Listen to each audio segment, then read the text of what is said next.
Hello student, welcome to Shri Bhagwati Vidyalaya. નમસ્કાર વિદ્યાર્થી મિત્રો.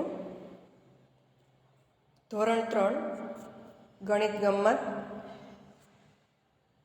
ચેપ્ટર 9 કેટલા વખત, પેજ નંબર 129.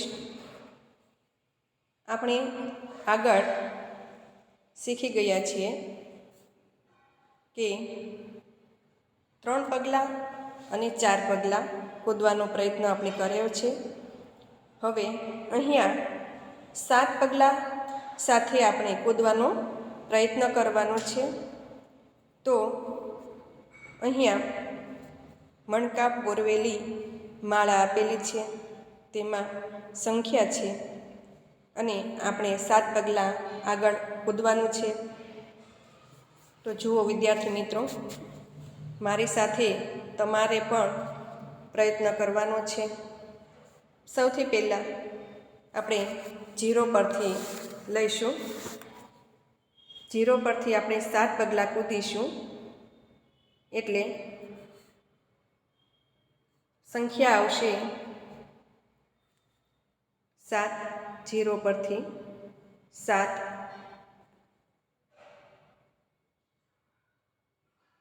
ત્યાર પછી મારી સાથે પણ તમારે પગલાં કૂદવાનો પ્રયત્ન કરવાનો છે.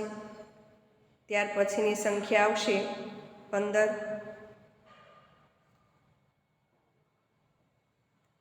પછી 23,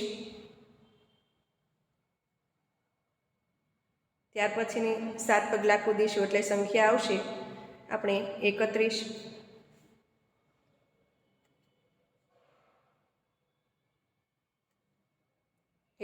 પછી આપણે કૂદીશું 39,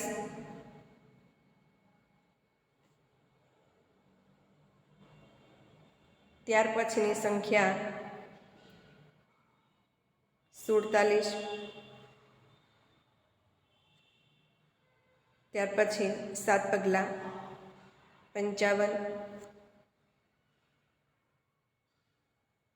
પછી પાછા કૂદીશું 7 પગલાં 63, ત્યાર પછી 71, પછીની સંખ્યા આવશે 79, 7 પગલાં 87, પાછા 7 પગલાં કૂદીએ 95,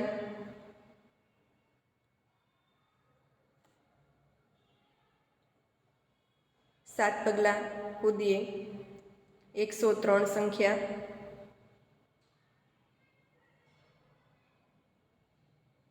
પછીની 111,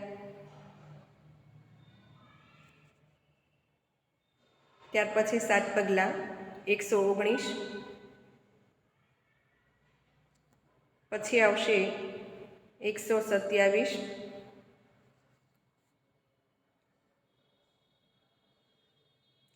,135,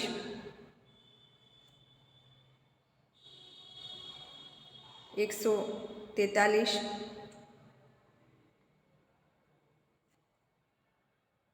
અને છેલ્લે 150 પૂરા થાય છે એટલે ત્યાં છેલ્લે સંખ્યા આવતી નથી. હવે જુઓ, 7 પગલાં આપણે કૂદ્યા. હવે બાજુમાં ગુણાકારની રીત આપેલી છે. 7 પગલાં આપણે કૂદ્યા એટલે 7નો ઘડિયો. હવે એનો ઉપયોગ કરીશું આપણે.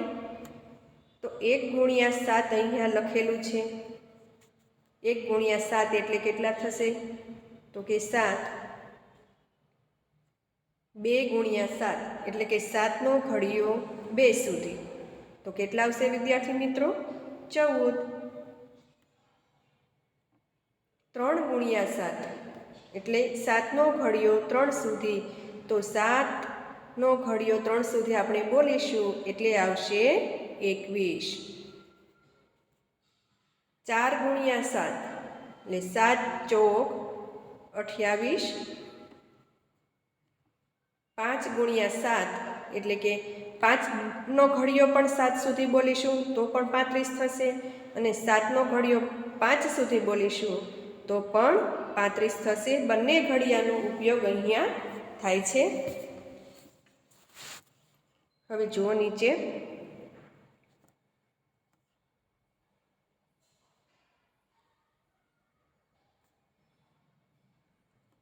હવે ત્યાર પછી 6 ગુણ્યા 7 6 ગુણ્યા 7 એટલે 6નો ઘડિયો આપણે 7 સુધી બોલીએ અથવા 7નો ઘડિયો 6 સુધી બોલીએ તો પણ 42 થશે, અને 7નો ઘડિયો 7 સુધી એટલે કે 7 7 કેટલા થશે તો કે 49, અને 8 ગુણ્યા 7 એટલે કે 8નો ઘડિયો 7 સુધી બોલો અથવા તો 7નો ઘડિયો 8 સુધી બોલો તો અહીંયા આવશે 56. 9 ગુણ્યા 7 એટલે 9નો ઘડિયો 7 સુધી અથવા 7નો ઘડિયો 9 સુધી તો કે 9 ગુણ્યા 7 એટલે અહીંયા આવશે આપણે 63. ત્યાર પછી જુઓ નીચે, 10નો ઘડિયો 7 સુધી અથવા 7નો ઘડિયો 10 સુધી તો અહીંયા લખ્યું છે 10 ગુણ્યા 7 એટલે 70. 11નો ઘડિયો 7 સુધી તો કે 77. 12નો ઘડિયો 7 સુધી તો કે 12 7 84. 13નો ઘડિયો 7 સુધી એટલે કે 13 ગુણ્યા 7 13 ગુણ્યા 7 એટલે કેટલા થશે 91, અને 14 ગુણ્યા 7 એટલે અહીંયા આવશે 98. હવે છેલ્લે 15 ગુણ્યા 7 15 ગુણ્યા 7 એટલે 105. સમજાય છે ને વિદ્યાર્થી મિત્રો? હવે આપણે આગળનું પેજ જોઈએ. ત્યાં જુઓ, તમને આપ્યું છે કે લાકડીની રમત. શેની રમત રમવાની છે તો કે લાકડીની. હવે એક છોકરી છે તે લાકડીની રમત રમી રહી છે. હવે જુઓ, બાજુમાં લખ્યું છે અને એમને લાકડી આડી અને ઊભી ગોઠવેલી છે. તો આપણે જોઈએ, મીઠુ પાસે કેટલી લાકડીઓ હતી તેણે તેમને આવી રીતે ગોઠવી. હવે છોકરીનું નામ શું છે? મીઠું. તો મીઠું પાસે કેટલી લાકડી હતી? એની પાસે જેટલી લાકડી હતી તો એણે આડી અને ઊભી એ રીતે લાકડીને ગોઠવી છે. અહીંયા લખેલું છે 1 વખત 5 1 વખત 5 બરાબર કેટલા થાય તો 5.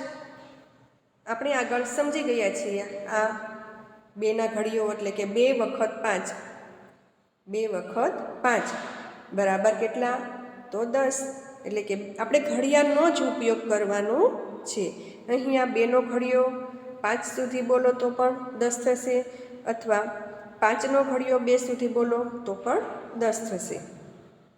નીચે જુઓ, 3 વખત 5 3 અને 5નો ઘડિયો બંનેનો ઉપયોગ છે એટલે કેટલા થશે 15. 4 વખત 5 ત્યાં પણ 4 અને 5ના ઘડિયાનો ઉપયોગ આપણે કરી શકીએ છીએ એટલે કે 4 વખત 5 બરાબર 20. પછી તેણે તે લાકડીઓ એકબીજાને કેટલી વખત પસાર કરે છે તે ગણ્યું. તેનો જવાબ મળ્યો કે? તો જુઓ, અહીંયા તમને લખેલું બતાવેલું છે 4 વખત 5 બરાબર એટલે કે 4 ગુણ્યા 5 બરાબર 20. અહીંયા તમને ગુણાકારની રીત આપેલી છે. 4 વખત 5 બરાબર તો કે 4 ગુણ્યા 5 બરાબર 20. ચાલો 2નો ઘડિયો લાકડીઓની મદદથી બનાવીએ. હવે જુઓ, અહીંયા તમને 2નો ઘડિયો લાકડીની મદદથી બનાવવાનું કહે છે. હવે મીઠું છે એ લાકડી ગોઠવે છે. જુઓ, તમને અહીંયા નિસરણીની જેમ લાકડી ગોઠવેલી છે. 2 લાકડી ઊભી રાખેલી છે અને બાકીની લાકડીઓ આડી ગોઠવેલી છે.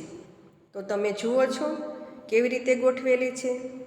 અહીંયા તમને 2ના ઘડિયાળનો ઉપયોગ કરેલો બતાવ્યો છે. હવે અહીંયા લખ્યું છે આગળ જુઓ. અહીંયા 1 ગુણ્યા 2 બરાબર કેટલા લખ્યા છે? તો કે 2. નીચે જુઓ 2 ગુણ્યા 2, 2 ગુણ્યા 2 એટલે કે 4. 3 ગુણ્યા 2, જોજો અહીંયા બંને ઘડિયાળનો પણ ઉપયોગ થાય છે. 3 ગુણ્યા 2 બરાબર 6. ત્યાર પછી આવે છે 4 ગુણ્યા 2 એટલે કેટલા આવશે વિદ્યાર્થી મિત્રો? તો અહીંયા આવશે 8. નીચે 5 ગુણ્યા 2, તો 5 ગુણ્યા એટલે કે 5નો ઘડિયો 2 સુધી અથવા 2નો ઘડિયો 5 સુધી, તો અહીંયા આવશે 10. 6 ગુણ્યા 2 તો કેટલા થશે? 12. 7 ગુણ્યા 2 તો અહીંયા આવશે 14. 8 ગુણ્યા 2 તો 16. 9 ગુણ્યા 2 18 અને 10 ગુણ્યા 2 એટલે વિદ્યાર્થી મિત્રો કેટલા થશે? અહીંયા આવશે 20. આ આપણા 2નો ઘડિયાળનો ઉપયોગ અહીંયા તમને સમજાવ્યો. તમારે પણ ચોપડીમાં આ રીતે પ્રયત્ન કરવાનો છે અને લખવાનો છે. વિદ્યાર્થી મિત્રો સમજાય છે ને? હવે આપણે જોઈએ આગળનું પેજ. હવે ત્યાં તમને આપેલું છે 6નો ઘડિયો બનાવવા માટેની લાકડીઓની ગોઠવણી નીચેના ખાનામાં દોરો. તો હવે વિદ્યાર્થી મિત્રો આપણે પેજ નંબર 130 પર મીઠુએ કઈ રીતે લાકડી ગોઠવેલી છે એ પ્રમાણે તમારે અહીંયા 6ના ઘડિયાળનો ઉપયોગ કરી અને લાકડી ગોઠવી અને ચિત્ર અહીંયા તમારે દોરવાનું છે. તમારે જાતે મહેનત કરવાની છે. તો તમને એ દોરવાનો પ્રયત્ન કરશો વિદ્યાર્થી મિત્રો, જરૂર તમને આવડી જશે. હવે નીચે જુઓ, ઘડિયાળની મદદથી ખરીદી. શેની મદદ લેવાની છે? તો ઘડિયાળની. આપણે આ ચેપ્ટરમાં ઘડિયાળ પર જ આખું ચેપ્ટર આવે છે વિદ્યાર્થી મિત્રો. તમારે ઘડિયાળ કમ્પ્લીટ કરવાના છે, તૈયાર કરવાના છે. એકદમ સહેલું છે. તો જુઓ અહીંયા તમને આપ્યું છે ઘડિયાળની મદદથી ખરીદી. આપણે ખરીદી કરવા જઈએ છીએ તો ગણતરી કરીએ છીએ ને વિદ્યાર્થી મિત્રો, કેટલા રૂપિયાની આપણે વસ્તુ ખરીદી. તો અહીંયા પણ એ બતાવેલી છે, ચિત્ર આપેલા છે. જુઓ, પહેલું ચિત્ર ચોકલેટ છે. બીજું ચિત્ર શું લખેલું છે? તો કે પેન્સિલ. ત્રીજું ચિત્ર ફુગ્ગા અને દરેકની કિંમત આપેલી છે. દરેક એક વસ્તુની કિંમત આપેલી છે. જુઓ, તો આપણે એની ગણતરી કરવાની છે વિદ્યાર્થી મિત્રો. હવે જુઓ અહીંયા પેલું લખ્યું છે 4 ચોકલેટની કિંમત ખાલી જગ્યા રૂપિયા થાય. 4 ચોકલેટની કિંમત ખાલી જગ્યા રૂપિયા થાય. અહીંયા તમને 1 ચોકલેટની કિંમત આપેલી છે. તો 1 ચોકલેટની કિંમત કેટલી આપેલી છે? તો કે 2 રૂપિયા. તો નીચે અહીંયા તમને ગુણાકારની રીત બતાવેલી છે. 4 ચોકલેટ એટલે કે 4 ગુણ્યા 1 ચોકલેટના 2 રૂપિયા, તો કે 4 ગુણ્યા 2 કરવાના. તો અહીંયા તમને 4 ગુણ્યા 2 લખીને બતાવ્યું છે વિદ્યાર્થી મિત્રો. અહીંયા 4 ગુણ્યા 2 એટલે 4 ચોકલેટના કેટલા થશે? 8 રૂપિયા. તો ખાલી જગ્યામાં આપણે લખવાનું છે 8. પછી જુઓ પેન્સિલના બોક્સની કિંમત. પેન્સિલ છે એ બોક્સની કિંમત કેટલી છે? તો કે 3 પેન્સિલ બોક્સની કિંમત ખાલી જગ્યા રૂપિયા થાય. હવે 1 પેન્સિલ બોક્સની કિંમત કેટલી લખેલી છે અહીંયા વિદ્યાર્થી મિત્રો? તો કે 10. કેટલી લખેલી છે? 10. તો આપણે અહીંયા કેટલા બોક્સ ખરીદ્યા છે? તો કે 3. તો 3 ગુણ્યા 10 કરીશું આપણે. અહીંયા આપણે 3 ગુણ્યા 10 આપણે અહીંયા 3 ગુણ્યા 10 કર્યા વિદ્યાર્થી મિત્રો. તો જુઓ હવે 3 ગુણ્યા 10 એટલે એક બોક્સના 10 રૂપિયા છે, તો આપણે 3 બોક્સ ખરીદવાના છે. તો અહીંયા કેટલા થશે વિદ્યાર્થી મિત્રો? તો કે 30. તો ખાલી જગ્યામાં જવાબ શું આવશે? 30. ત્યાર પછીની ખાલી જગ્યા જુઓ. અહીંયા 10 પેન્સિલ બોક્સની કિંમત ખાલી જગ્યા રૂપિયા થાય. અહીંયા હવે કેટલા બોક્સ માંગ્યા છે? તો કે 10. એક બોક્સના કેટલા છે? 10. તો આપણે અહીંયા 10 ગુણ્યા કેટલા કરવાના છે? 10. 10 બોક્સ ખરીદવાના છે. એક બોક્સની કિંમત 10 રૂપિયા છે. તો આપણે અહીંયા 10 ગુણ્યા 10 કરીશું તો કેટલો જવાબ થશે? તો કે 100 રૂપિયા. તો ખાલી જગ્યામાં કેટલા આવશે? તો અહીંયા આવશે 100. હવે નીચે જુઓ. 9 ફુગાની કિંમત ખાલી જગ્યા રૂપિયા થાય. એક ફુગાના કેટલા આપેલા છે તમને? તો કે એક ફુગાના કેટલા આપેલા છે? એક ફુગાના અહીંયા તમને 5 રૂપિયા આપેલા છે.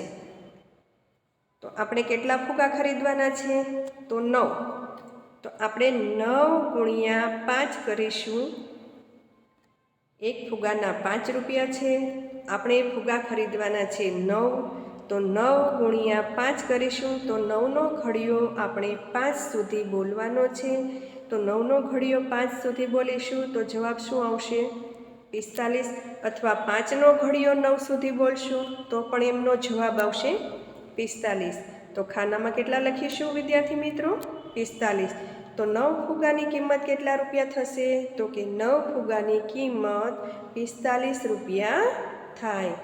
અહીંયા આપણે પેજ નંબર 130 પૂર્ણ કરીએ છીએ.